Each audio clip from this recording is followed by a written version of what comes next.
They took me with that bag they tied my feet and hands to when they broke my finger from here. From here, they broke my hand.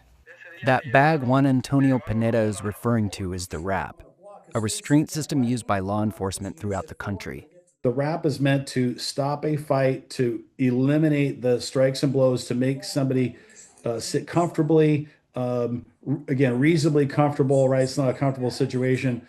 But about a dozen people have told the Associated Press that immigration and customs enforcement officers had used it on them or their loved ones, simply for crying or verbally objecting to their deportation. I wouldn't say that that's ICE's overall policy.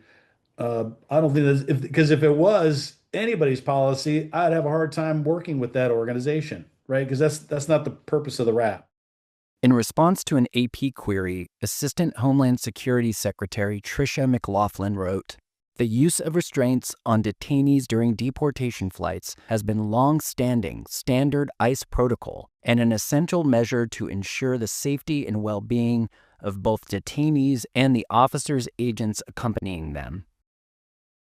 An internal watchdog report raised red flags, in part because of concerns about reports of deaths involving the use of the wrap by police. The AP has identified a dozen fatal cases in the last decade where local police or jailers around the United States used the wrap, and autopsies determined that restraint had played a role in the death. But the makers of the wrap say there have been no deaths when deployed properly, and they made modifications for the device used by ICE. We created a metal loop in the front so that persons can be handcuffed to the front. And I can sit here like this. It's almost like I'm folding my hands, listening to a speech or, watching something on TV.